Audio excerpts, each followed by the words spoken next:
নমস্কার বন্ধুরা, আমি শ্রী শিবা শাস্ত্রী আজ আবারও হাজির হয়েছি একটি নতুন টোটকা নিয়ে, চুল দিয়ে বশীকরণ। বন্ধুরা, এই কাজটি করার আগে আমার ভিডিওটি ভালো করে দেখে নিন। যদি বুঝতে অসুবিধা হয় তাহলে আমার স্ক্রল বারে নাম্বার দেওয়া আছে, ভালো করে জেনে নিয়ে কাজটি করুন। যদি কোনো ব্যক্তির মনের মানুষ, সে অফিসের কোনো ঊর্ধ্বতন কর্মচারী হতে পারে, সে প্রেমিক প্রেমিকা হতে পারে, সে অফিসে কোনো বস হতে পারে, যদি তাকে বশীকরণ করতে চায় তাহলে তার মাথার চুল জোগাড় করতে হবে। এবার কি করতে হবে? মঙ্গলবার, যে কোনো মঙ্গলবার দোকান থেকে রুমালের মাপে একটি লাল কাপড় কিনে আনতে হবে আর একটি 1 হাত লাল সুতো কিনে আনতে হবে। এবার যে কোনো শনিবার ওই কাপড়ের টুকরো থেকে নিজের বাঁ হাত ও ডান হাতের মোট 10টি আঙুলের মাপে 10টি কাপড়ের অংশ কেটে নিতে হবে।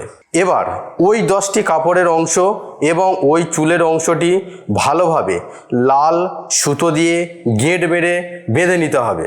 এবার নিকটবর্তী কোনো জাগ্রত মন্দিরে সন্ধ্যার পরে বেঁধে আসতে হবে। বাঁধার আগে নিচের মন্ত্রটি 108 বার জপ করতে হবে মন্দিরের সামনে দাঁড়িয়ে। যে মন্ত্রটি জপ করতে হবে সেই মন্ত্রটি হলো ওং হ্রিং। যে ব্যক্তিকে বশীকরণ করা হবে তার নাম বশ মনায় হুং ফট ওং। এই কাজটি করার 3 দিনের মধ্যে 100% ফল পাবেন। বন্ধুরা, আজ এই পর্যন্ত। সুস্থ থাকবেন, ভালো থাকবেন। জয় মা তারা।